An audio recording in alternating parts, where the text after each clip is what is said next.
এই যুবকদের চরিত্র রক্ষা করতে চাইলে একমাত্র বিয়ে ছাড়া সেকেন্ড কোনো অপশন হতেই পারে না। আমার যুবক ভাইরা, এদেরকে R15 দিয়ে খুশি করা যাবে না, iPhone 16 Pro Max দিয়ে খুশি করা যাবে না। এই যুবকরা খুশি হবে একমাত্র চরিত্রবান দিনদার মেয়ে বউ হিসেবে পাওয়ার মাধ্যমে। আব্বা বোঝে না রে, আব্বা বোঝে না। আব্বারা বলে যে বাবা নিজের পায়ে দাঁড়া, দাঁড়িয়ে তারপর তুই বিয়ে কর। মাথায় রাখবেন, নিজের পায়ে যতটুকু দাঁড়িয়েছে দাঁড়াক। বাবা হিসেবে আপনার দায়িত্ব এটা বলা যে বাপ তুই বিয়ে কর, চরিত্র বাঁচা, দরকার হলে 1 বছর আমি তোকে দেখব, তোর বউকে আমি বাপই দেখব, ঠিক কিনা বলে? বাংলাদেশে আইন করা হয়েছে 18 বছরের নিচে নাকি কোনো মেয়ে বিয়ে করতে পারবে না। আমার প্রশ্ন হচ্ছে 18 বছর নিচে বিয়ে করতে পারবে না তা মেনে নিলাম, কিন্তু 13 বছরের যেই মেয়েটা পার্কে গিয়ে ইজ্জত বিলীন করছে, টিকটক করছে, ইজ্জতের ধাজিয়া উড়াচ্ছে, তার জন্য আপনার আইনটা পাস হবে কবে? 18 বছরের নিচে বিয়ে করলে জেলখানায় দিবেন, মামলা দিবেন। আর 13 বছরের মেয়ে প্রেম করলে বলবেন বাচ্চা মানুষ তো বুঝে উঠে নাই। এটা উপরে ফিটফাট, ভেতরে সদরঘাট ছাড়া আর কিছুই হতে পারে না। এবং আমার অবাক লাগে মেয়েদেরকে দেখলে, এক একটা মেয়ে 4-5টা বয়ফ্রেন্ড বিলং করে। আমি জানি এই কথার জন্য অনেকে রাগ করবেন, আমি জানি, আমি জেনেই বলছি। আমার কথা একটা, যেই মেয়েগুলো আজকে টাকা পাইলে, সরকারি চাকরি পাইলে বুইরা টাকলার সঙ্গে বিয়ের পিড়িতে বসে যায়, এই মেয়ে জীবনে যাই পাক আর না পাক সুখের সন্ধান কোথাও খুঁজে পাবে না। অতএব আব্বা জানদেরকে বলবো, আব্বা জান বিয়ে যখন দিবেন, মেয়ের জন্য টাকাওয়ালা খুঁজে বাদ দিয়ে চরিত্রবান যুবককে আপনার খুঁজে বের করতে হবে, ঠিক কিনা বলো? আল্লাহ মাদেরকে বাবাদেরকে বোঝার তৌফিক দান করুক, পড়েন সবাই আমিন। অনেক যুবক ছ্যাঁকা খেয়ে বেকা হয়ে গেছে। কোনো একটা মেয়েকে পছন্দ করত, মেয়েটা ছেড়ে আর এক জায়গায় বিয়ে করে নিয়েছে। ইট কুড বি হ্যাপেন, হতে পারে। আরে বেটা, বেটা মানুষের তো ছ্যাঁকা খাওয়ার কোনো চান্সই নাই। ছ্যাঁকা খাবে মেয়েরা, তাদের জন্য একটা বিয়ে জায়েজ, তোমার জন্য আমার জন্য 4টা বিয়ে জায়েজ। কোন মেয়ে তোমাকে চিট করে একটা বিয়ে করবে, ও একটা বিয়ে করবে, তুমি 4টা বিয়ে করে দেখায় দিবা। तू नहीं तो कोई और सही, कोई और नहीं तो कोई और सही, बहुत लंबी है ये जमीन, मिलेगी लाखों हंसी, इस जमाने में सनम तू अकेला तो नहीं। তোমার মতো সকিনা জরিনা ছাড়লে আমি রংপুরের ছেলে, আই ডোন্ট কেয়ার। তুমি গিয়েছো তো কি হয়েছে, আর একটা বেটার অপশন আল্লাহ আমাকে দান করবে, ঠিক কিনা বলেন? আল্লাহ যা লিখে রেখেছে তার বাহিরে কিছু হবে না, আর আল্লাহ যা লিখে রাখেন নাই হাজার ক্ষমতা দিয়ে চেষ্টা করলো তা হবে না। একটা প্রবাদ বাক্য আছে, দেখা যাক আপনারা ধরতে পারেন কিনা। শুরুটা আমি বলবো, সেকেন্ড পার্টটা আপনারা বলবেন। মারে আল্লাহ, রাখে কে? I got the right answer. আবার রাখে আল্লাহ, মারে কে? মারে আল্লাহ। সব ক্ষমতার মালিক হচ্ছে আল্লাহ তাআলা। এটাই তিনি এই আয়াতে মেসেজ দিয়েছেন, বান্দারে আমি যদি তোরে বাঁচাতে চাই, যতই শত্রু হোক, যতই দুশ্মন হোক, কেউ তোর একটা চুল বাঁকা করতে পারবে না। আর আমি যদি তোরে বিপদে ফেলতে চাই, পুরো রাষ্ট্র শক্তি এক হয়ে গেল তোকে কোনো প্রকার বাঁচাতেই পারবে না, ঠিক কিনা বলে? আচ্ছা বলেন তো, দেশটা সেকেন্ড টাইম স্বাধীন হয়েছে কবে? মাশাআল্লাহ, 5 আগস্ট। কয় তারিখ? 5 August, second time, second time. আচ্ছা বলেন তো, এখানে কিন্তু আওয়ামী লীগের ভাইরা থাকতে পারেন, বিএনপির ভাইরা থাকতে পারেন, জামাত থাকতে পারেন, আমি কারো শত্রু নই, আমি আপনাদের সবার ভালোবাসার মানুষ। 5 আগস্টের দিনেও কিন্তু তাদের হাতে আর্মি ছিল, র্যাব ছিল, বিডিআর ছিল, সেনাবাহিনী ছিল, দলের লোক ছিল, কর্মী ছিল, নেতা ছিল। কিন্তু আল্লাহ বলেছেন আমি তোরে নামাই ছাড়বো, কোন সেনাবাহিনী চাইলেও তোর ক্ষমতার চেয়ারকে আটকে ধরে রাখতে পারবে না। আল্লাহ যা লিখে রেখেছে হবে, আল্লাহ যা লিখে রাখেন নাই তা হবে না, এটাই হচ্ছে মেসেজ। আচ্ছা, এবার একটা কোনো সুরসার না, একদম সোজা সাপটা কথা, সোজা সাপটা কথা। একটা মুরব্বী যদি ভাবতে পারে যে আল্লাহ যা লিখে রেখেছে তাই তো হয়েছে, একটা মুরব্বী যদি ভাবে যা কষ্ট পেয়েছি আল্লাহই তো দিয়েছে, যা সুখ পেয়েছি আল্লাহই তো দিয়েছে, আল্লাহই তো সব মালিক, তাহলে আমার টেনশনটা কোথায়?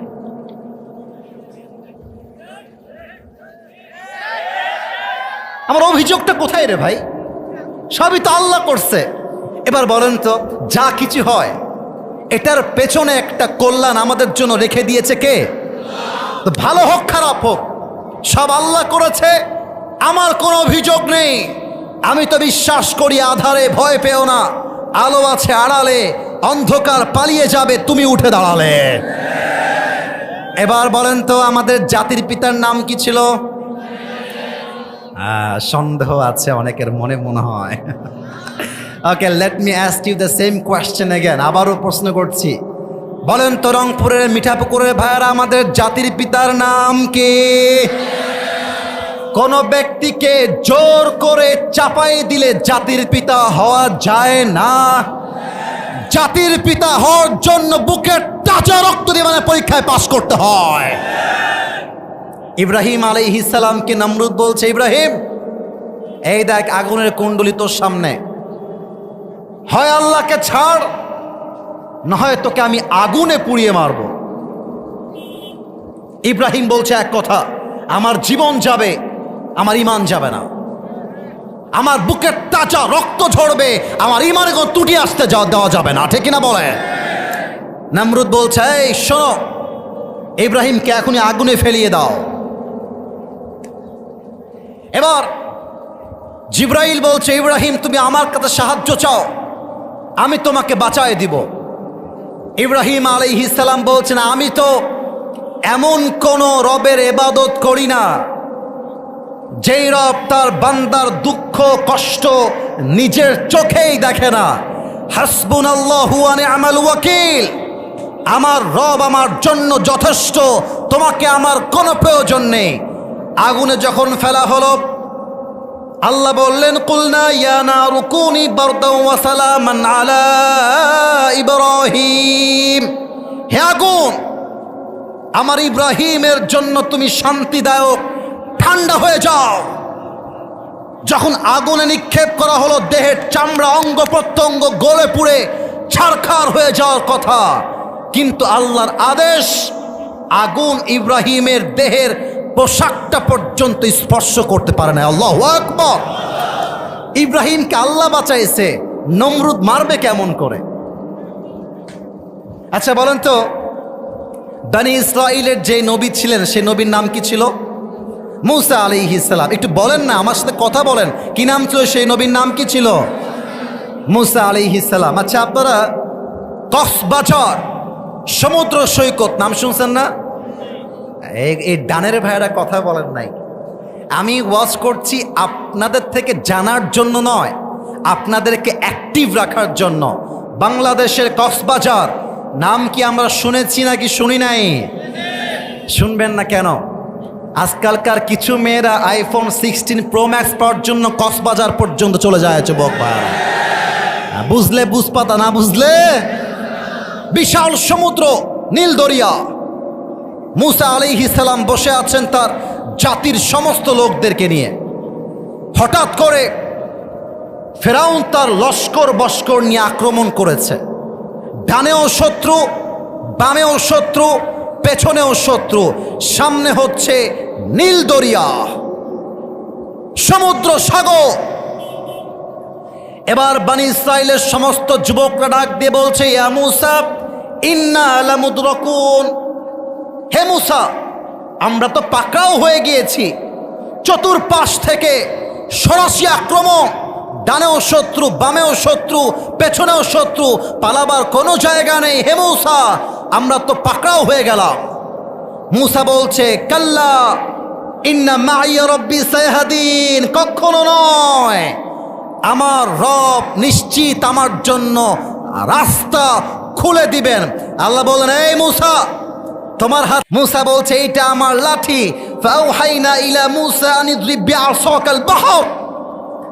আল্লাহ বললেন মূসা লাঠি দিয়ে একটা আঘাত করো পানির উপরে। একটা আঘাত করার সঙ্গে সঙ্গে রাস্তা দরকার ছিল একটা, আল্লাহ সঙ্গে সঙ্গে 12টা রাস্তা খুলে দিয়েছে। সুবহানাল্লাহ বলেন। রাখে আল্লাহ, মারে কে? মারে আল্লাহ।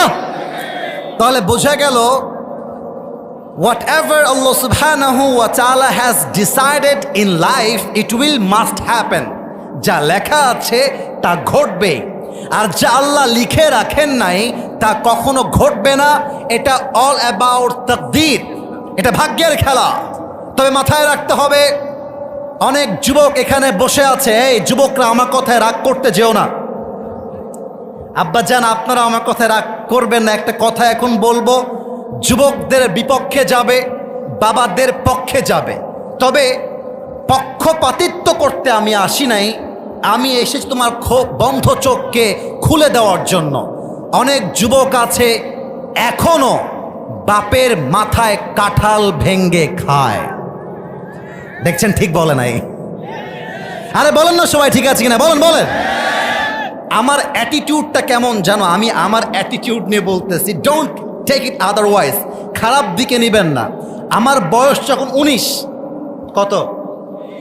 আপনারা কি ওয়াজ বোঝেন না প্রিয় ভাইরা? বলেন আমার বয়স যখন কত? আমি তখন ভাবতাম, এটা আজকেই বলে ফেললাম, আগে কখনো বলি নাই।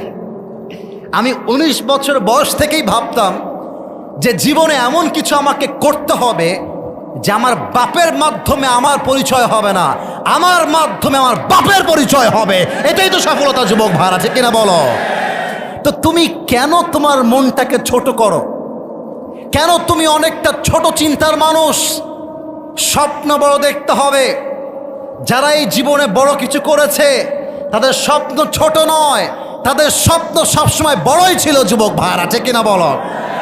আচ্ছা তাকান আমার দিকে, আমার বাম হাত দেখেন যতটুকু দেখা যায়। এবার আমি বাম হাতটা তুলতেছি, এক্সাম্পল, উদাহরণ দিব। এইটা আমার উপরে সামিয়ানা। এটার নাম কি ভাই? আরে ভাই একটু জোরে বলেন না, এটার নাম কি? একটু খেয়াল করেন, একটু খেয়াল করেন। এই সামিয়ানাটা আমার মাথার থেকে হালকা কাছে। এই যে আপনারা সবাই একটু শুনবেন আমার কথাটা, আমি আয়াতকে মিলাবো।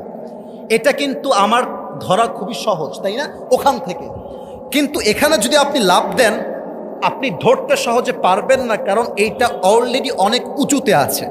আর আমি যেখানে বসে আছি এখানে স্টেজ থাকার জন্য আমি চাইলে হালকা লাভ দিলেই ধরতে পারবো। এখন দেখেন, আমি স্টেজ থেকে নেমে গেলাম, নেমে গিয়ে মাঠে আসলাম। আমি ভাবলাম আমি এই কাছের সামিয়ানা নয়, আমি সেই দূরের সামিয়ানা টাচ করে দেখব। এরপরে কি হবে? আপনার লাফ যে দিবেন, লাফের জোরটা বেড়ে যাবে। আরে তুমি যদি আকাশের চাঁদকে ছুতেই না চাও, তবে তুমি সফলতার দরজায় পৌঁছাবে কেমন করে, ঠিক কিনা বলো? আপনি যখন এখানে লাফ দিয়ে এইটা ধরতে চাইবেন, তখন আপনার কাছে এইটা একদম জিরো হয়ে যাবে। আচ্ছা আর একটু সহজ করে দেই। মনে করেন আমি ব্যবসা শুরু করলাম। কথা বোঝা যায় নাকি? যায় না ভাইয়ারা আমার? কি শুরু করলাম? কথা না বললে বুঝি কেমনে? কি শুরু করলাম? ব্যবসায় আমার ইনভেস্ট হচ্ছে 2 কোটি টাকা। কয় কোটি? আমি আগের থেকেই মাথায় চিন্তা রাখলাম যে আমি মোটামুটি 1 কোটি টাকার লস খেতে পারি, কিন্তু আমি লস খেলাম মাত্র 20 লাখ টাকা। দেখবেন আমার গায়ে কিন্তু বাঁধবে না, কারণ আমি ভেবেছিলাম 1 কোটি, লস হয়েছে মাত্র 20 লাখ।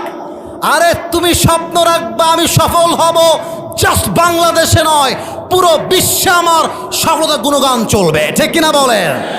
যখন তোমার স্বপ্ন বড় হবে, তোমার কাজের গতি বেড়ে যাবে। আর মাথায় রাখবা, ভাগ্যের চাকা এমনিতেই পরিবর্তন হয় না। ইন্নাল্লাহা লা ইউগাইরু মা বিকওমিন হাত্তা ইউগাইরু মা বিআনফুসিহিম।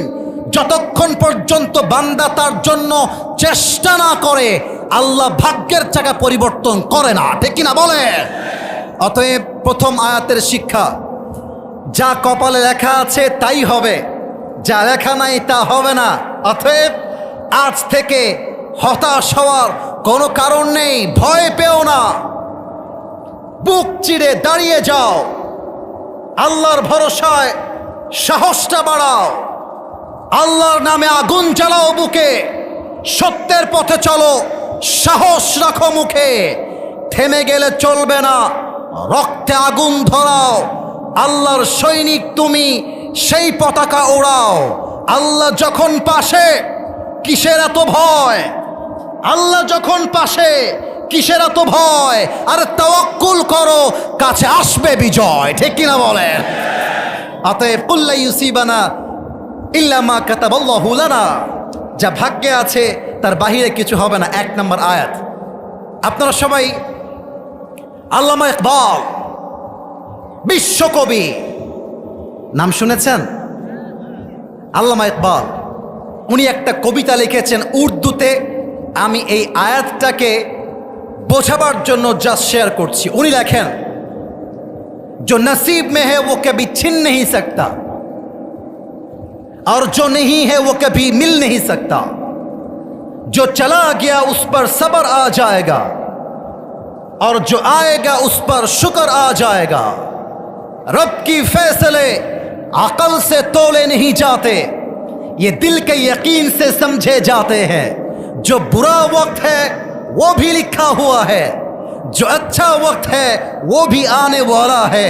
तुम कहते हो कि अगर नसीब में बुरा वक्त आएगा तो मैं क्या करूंगा, तुम कहते हो कि अगर नसीब में बुरा वक्त आएगा तो मैं क्या करूंगा, और मैं तुम्हें कहता हूं खुदा पर यकीन रखो, बुरा वक्त ही कभी नहीं आएगा। ठीक ना बोले? আপনার কথার মর্ম হচ্ছে যা কপালে আছে তা আসবে, যা নাই আসবে না। অতএব আমার জীবন চলবে একটা বাক্য দিয়ে, বাক্যের নাম আলহামদুলিল্লাহ। পড়েন সবাই, আর একটু জোরে পড়েন সবাই, আলহামদুলিল্লাহ।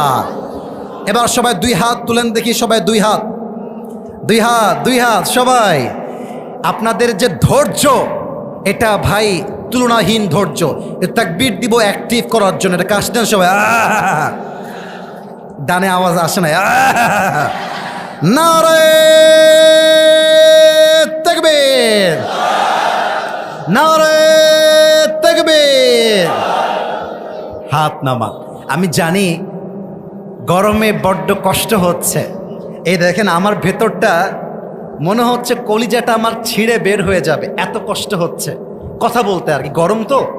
কিন্তু বিশ্বাস করেন, যতই কষ্ট হোক, যখন দেখি আমার মুরব্বীরা চাতক পাখির মতো শুনছে, যখন দেখি আমার যুবক ভাইরা ঠিক ঠিক বলে রেসপন্স করছে, তখন আমার কলিজা ঠান্ডা হয়ে যায়, বুকের মধ্যে ইমানি জজবা বেড়ে যায়। ঠিক কিনা বলে?